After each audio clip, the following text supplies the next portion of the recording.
Khi Luffy chạm trán tên A Long, tên hải tặc đã khiến cả ngôi làng của Nami thành nô lệ và khiến Nami căm phẫn hắn vô cùng.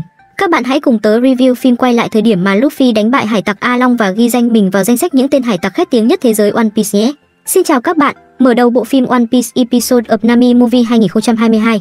Mở đầu bộ phim, 4 con tàu hải quân đang bị những tên hải tặc người cá tạo ra lốc xoáy khiến con tàu xoay vòng rồi đâm vào nhau và bị sóng đánh chìm.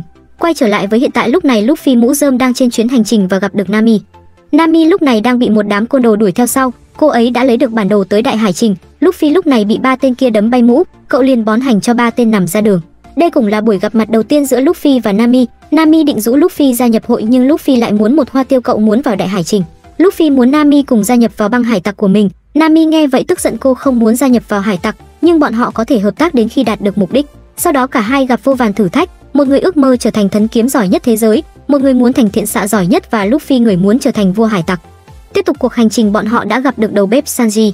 Nami sau đó đã cướp tàu bọn họ và rời đi. Nhóm Luffy sau đó đã đuổi theo tàu Gomery. Cậu áo xanh nói rằng bọn họ đang đến chỗ công viên A Long, đó là nơi băng hải tặc người cá đã chiến đấu với Jinbei, một thất vũ hải. Tại tòa nhà của tên A Long, Nami lúc này đang đi đến. Tên A Long đang hối lộ cho hải quân để bọn họ có thể làm ngơ hải tặc A Long. Ngay sau khi nhận tiền hối lộ, bọn hải quân liền rời đi. Nami lúc này bước tới, A Long liền mở tiệc chào đón Nami trở về. Nhóm Zoro lúc này đã đến ngôi làng nhưng cảnh tượng thật tan hoang. Tất cả ngôi nhà đều bị lật ngược, đây chắc chắn là do bọn A Long làm. Johnny bất ngờ chạy trốn, một tên người cá bước đến Usopp sợ hãi vội bỏ chạy, may mắn cậu ta chạy trốn kịp thời. Usopp định tấn công nhưng liền bị đánh lén khiến cậu ta ngất đi, ngay sau đó cậu ta đã tỉnh lại, cô ấy đã cứu cậu ta tránh khỏi đám người cá kia. Cô ấy là Nojiko, là một người dân ở đây. Usopp lúc này nói mình là một thuyền trưởng và đang tìm một người tên Nami. Nojiko nói rằng Nami là thành viên của hải tặc A Long. Người dân ở đây nói cô ấy là phù thủy, hơn hết Nami và cô ấy là chị em. Usopp hỏi rằng vì sao Nami lại ở trong băng hải tặc A Long khi bọn chúng biến ngôi làng này thành nô lệ. Cô ấy đã phản bội làng mình ư? Nojiko muốn biết Usopp muốn gì ở Nami. Usopp bắt đầu lo lắng khi biết sự thật này. Cậu ta tức giận vì bao lâu nay bị Nami lừa. 3 tên thuộc hạ lúc này đã chạy về báo với A Long về việc có kẻ xâm nhập. Tên A Long định vào ngôi làng để bắt bọn họ. Luffy lúc này đang ăn ngấu nghiến trên tàu, cậu áo xanh đang lo lắng vì tên A Long rất mạnh, còn Sanji thì lại háo hức vì sắp gặp được Nami. Zoro sau khi đi lạc đã đến chỗ của tên A Long khiến đám người cá hoảng hốt. Một tên người cá biết Zoro là thợ săn hải tặc, trong khi đó tên A Long đang dẫn người vào trong làng. Tên A Long biết dân làng đang cất giữ vũ khí. Genso thừa nhận nhưng nói rằng bọn họ chỉ để trưng bày thôi. A Long cho rằng vũ khí sẽ gây mất hòa bình. Usopp và Nojiko đang đứng ở xa để quan sát. A Long lúc này đang đe dọa bọn họ nếu nổi loạn hắn sẽ hủy diệt làng nếu không nộp đủ thuế. Nojiko nói rằng thuế tức là tiền bảo trợ, hàng tháng bọn họ phải trả nợ thuế cho hắn ta, nếu ai không trả hắn sẽ hủy diệt ngôi làng, hắn giết người như không có chuyện gì xảy ra. A Long lúc này muốn bọn họ đóng thật nhiều thuế để hắn có thể thống trị biển Đông. A Long liền túm cổ áo Genzo lên và đánh ông ấy, hắn định giết ông ấy để cảnh cáo thì Nojiko chạy ra ngăn cản hắn. Cô ấy tức giận vì bọn họ đã trả thuế suốt 8 năm, vì vậy bọn họ không hề có ý nổi loạn. Người dân bắt đầu tụ tập lại, A Long liền đe dọa sẽ hủy diệt ngôi làng này. Genzo muốn mọi người vào nhà vì bọn họ không thể chống lại hắn ta bằng cuộc nổi loạn được, vậy nên chúng ta phải sống. A Long ném mạnh Genzo xuống đất, người dân bắt đầu tức giận. Genzo vẫn cố gắng giữ bình tĩnh cho dân làng. Hắn lại ném Genzo xuống đất thì Usopp bất ngờ tấn công hắn ta và cứu được Genzo. Usopp từ trên nóc nhà tuyên bố mình là thuyền trưởng Usopp, chiến binh anh hùng của biển cả, nhưng 2 chân của cậu đang run cầm cập. Tên kia nói rằng Usopp là kẻ đột nhập vào đây. A Long lúc này đang tức giận vì bị một con người tấn công, hắn nhấc ngôi nhà lên rồi ném ngôi nhà sang một bên. Những tên đàn em đang cố ngăn cản A Long vì sợ sẽ hủy diệt cả ngôi làng rồi đem hắn ta về công viên A Long, đám còn lại đang đuổi bắt Usopp. Trong khi đó Zoro đã đánh tơi bời đám thuộc hạ tại công viên A Long, cậu ta đang ung dung ngồi trên ghế và tự hỏi không biết Nami đang ở đâu. Người bạch tuộc lúc này đang gọi con thú biển thì Zoro đi đến tìm hắn ta. Từ lời nói ông ta, Zoro biết được A Long đang tìm Usopp trong ngôi làng gần đây. Vì tưởng Zoro là khách nên ông ta sẽ giúp anh đi đến ngôi làng. Tại ngôi làng người dân đang tụ tập lại, Nami đi đến chào hỏi mọi người nhưng người dân đều bỏ về nhà của mình. Cô biết A Long đã đến đây, ngay sau đó cô đến ngôi mộ của mẹ mình. Cô ấy đang gom 100 triệu belly để trả cho tên A Long kia để hắn bán lại ngôi làng này cho Nami. Trong khi đó tàu Luffy đang gặp một con bò biển, nó đến đây vì mùi thơm từ đồ ăn trên tàu. Biết được mục đích của con bò biển, Luffy và Sanji tức giận. A Long lúc này đang hoảng hốt vì đám thuộc hạ bị đánh bại nằm la liệt ở nhà. Một tên hải tặc còn tỉnh đã tiết lộ thợ săn hải tặc Zoro đã đến đây. Usopp lúc này đã bị bắt về. Zoro lúc này biết Usopp đã bị bắt bởi băng người cá. Cậu vội chạy đến chỗ tên A Long kia. Bọn người cá đang nghi ngờ Nami đưa Zoro đến hòn đảo này để lấy tiền thưởng từ cái đầu của A Long. Nami bước ra và nói rằng cô không liên quan đến việc này. A Long liền nói hắn tin cô và định giết Usopp. Tên người cá kia không tin Nami vì cô đã phản bội làng và gia đình, cô cũng có thể phản bội lại băng hải tặc.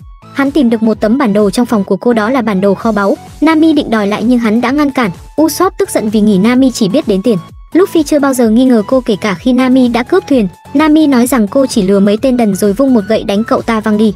Cô ấy đe dọa sẽ giết Usopp. Usopp liền bắn bom khói, cậu định chạy trốn thì Nami đã ngăn lại. Cô liền dùng dao đâm vào người Usopp trước mặt đám A Long. Cú đâm đã khiến cậu rơi xuống nước. Đám A Long lúc này đang hoan hô.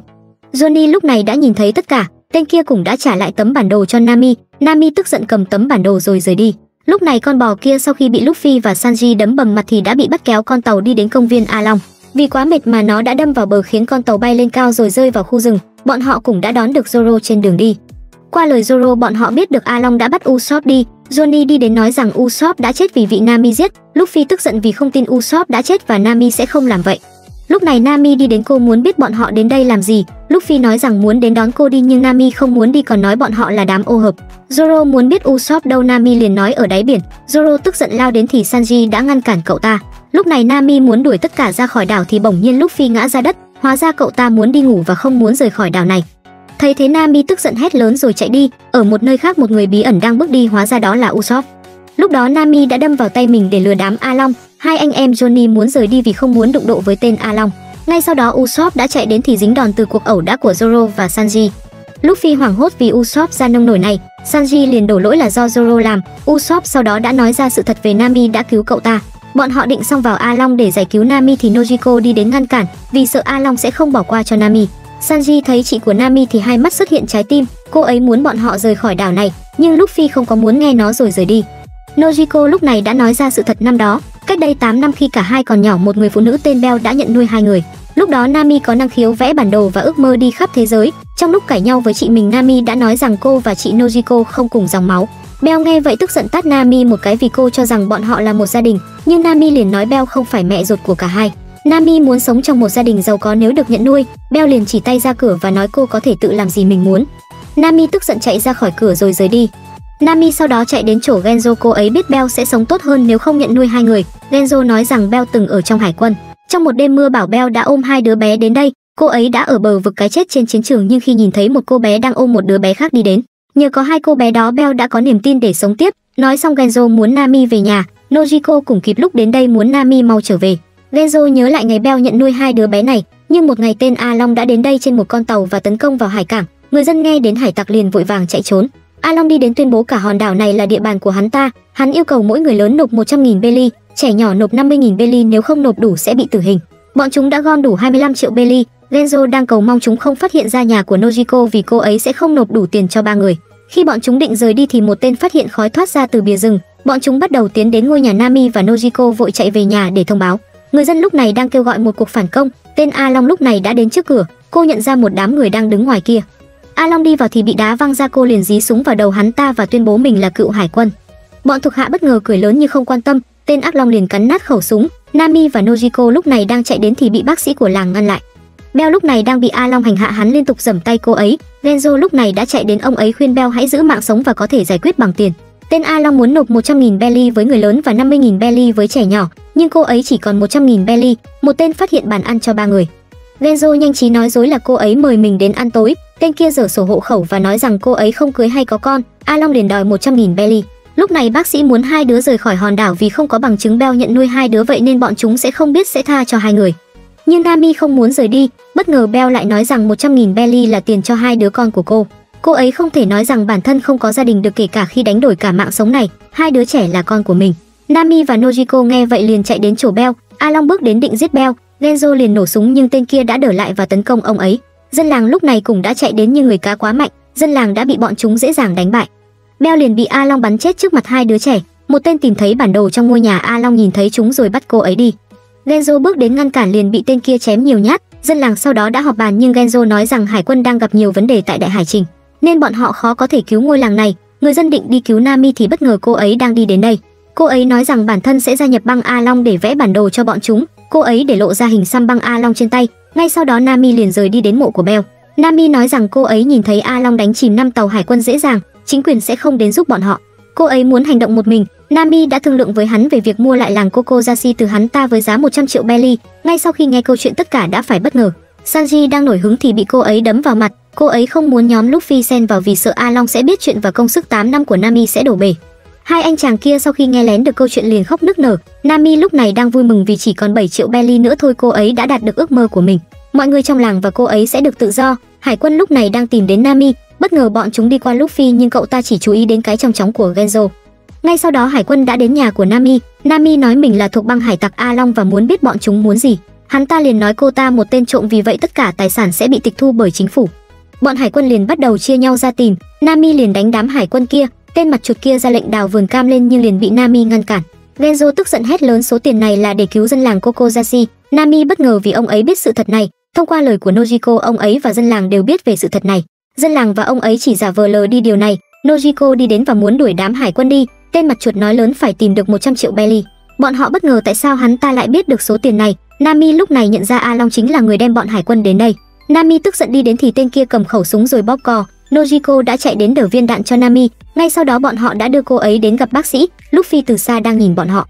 Genzo đã tiết lộ tên A Long đã hợp tác với hải quân để làm điều này. Hắn không bao giờ định giữ lời hứa. Lúc này Luffy đi đến để hỏi chuyện. Nami tức giận ném Luffy đi rồi bỏ chạy. Cô tức giận vì tên A Long đã lừa dối cô bấy lâu nay. Cô liền chạy đến chỗ hắn ta để hỏi hắn ta về bọn hải quân mà tên A Long đã đem đến nhà cô để lấy số tiền. Tên A Long vẫn cho rằng mình không thất hứa. Hắn túm đầu cô rồi đe dọa. Đám kia bắt đầu cười lớn. Vườn cam lúc này bị đào xới khắp nơi, bọn chúng đã tìm thấy số tiền kia.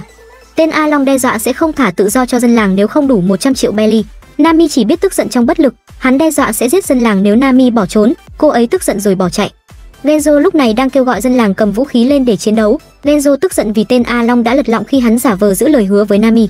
Lúc này Nami chạy đến giả vờ vui vẻ cố gắng khuyên người dân bình tĩnh. Genzo bước đến ôm lấy cô ấy vì biết Nami đã bảo vệ bình an cho dân làng bao lâu nay. Nami liền rút con dao ra, cô không muốn ai qua đây cả. Genzo liền cầm con dao, máu ông ấy đã chảy ra. Với sự dẫn đầu của Genzo, dân làng bắt đầu tấn công. Nami bất lực ngồi sụp xuống, cô ấy căm ghét hình xăm này. Cô liên tục dùng dao đâm vào hình xăm kia. Luffy đi đến ngăn cản cô ấy. Cô ấy muốn Luffy rời đi ngay. Cuối cùng cô ấy cùng cầu xin Luffy giúp đỡ. Luffy liền đưa chiếc mũ cho Nami giữ hộ rồi quay người bước đi. Luffy hét lớn sẽ giúp đỡ cô ấy khiến Nami khóc nấc lên. Những người khác cũng đã đợi lệnh bắt đầu tấn công. Lúc này hai người kia đang đứng chắn trước cửa vì bọn họ mới chiến đấu với bọn chúng. Bọn họ ngăn cản dân làng để chờ nhóm Luffy đến đây.